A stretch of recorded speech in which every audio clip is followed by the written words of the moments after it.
का दोस्तों, अगर आप लोग जानना चाहते हैं कि लिव इन रिलेशन में रहने की जो उम्र क्या होती है, वह क्या ऐसे कंडीशन होते हैं जिसमें कोई भी व्यक्ति लिव इन रिलेशन में रह सकता है, या क्या शादीशुदा लोग भी लिव इन में रह सकते हैं, इन सब से रिलेटेड अगर आपका सवाल है तो इस वीडियो में आपके उन सभी सवालों का जवाब मिल जाएगा।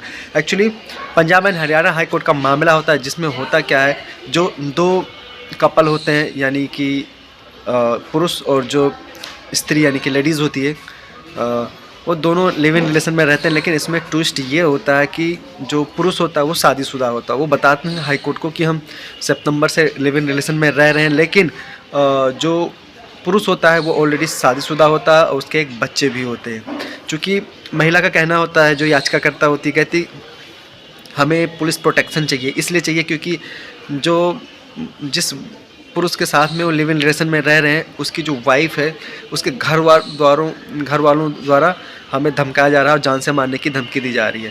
तो देखिए, एक चीज़ आप लोगों को बताना चाहूँगा, ख़ास तौर पर कोर्ट ने भी यही कहा है कि अगर कोई शादीशुदा है और जब तक उसका डाइवोर्स नहीं हो जाता है, या अगर वाइफ है उसकी डेथ नहीं हो जाती है, मतलब प्रेजेंट टाइम में अगर कोई क्या कहते हैं जो रिलेशन है, शादी है, अगर वो प्रेजेंट टाइम में जिंदा है, वो प्रॉपर चल रहा है, तो वो लिव इन रिलेशन में रहना उनके लिए काफ़ी मुश्किल होता है, नहीं रहा जा सकता है। क्योंकि अगर ऐसा कोई करता है तो आईपीसी की धारा 494 के तहत 7 साल की सज़ा का प्रावधान है और 495 के तहत 10 साल का सज़ा का प्रावधान है।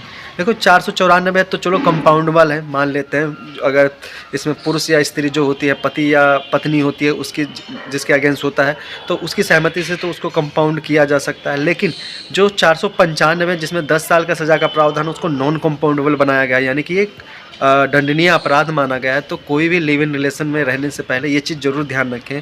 पहली वाली शादी अगर है, अगर वो प्रेजेंट टाइम में है, तो लिव इन रिलेशन में नहीं रह सकते, क्योंकि उसको 2 शादी के बराबर समझा जाएगा कि इनका 2 शादी हो रखा है, ये ऐसा माना जाएगा।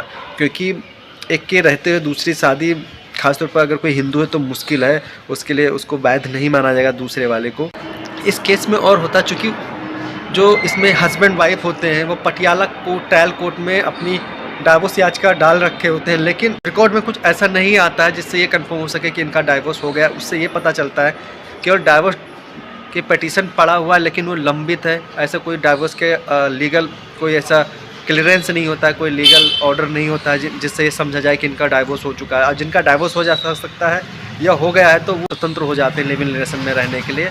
तो ये इसमें माननीय पंजाब एंड हरियाणा हाईकोर्ट के विद्वान जस्टिस द्वारा यही दलील दी जाती है कि अगर कोई व्यक्ति शादीशुदा है या पहली वाली शादी अगर ख़त्म नहीं की गई, उसको ख़त्म नहीं की गई, वो भी अगर प्रेजेंट टाइम में जिंदा है, चालू है, तो दूसरा लिव इन रिलेशन में रहना 2 शादी करने के बराबर माना जाएगा और उनको हम परमिशन नहीं दे सकते हैं इस तरह शादी करने के लिए, ना ही पुलिस प्रोटेक्शन दे सकते हैं। प्रोटेक्शन देने से माननीय हाई कोर्ट द्वारा मना कर दिया जाता है और कहा जाता है कि अगर ऐसा किया जा रहा है तो ये समझ लीजिए कि जो पति होता है वो बिलासतापुर लाइफ जी रहा है, और चूँकि गलत है, वासनापुर लाइफ जीना बिल्कुल इलीगल तरीके से जीना होगा।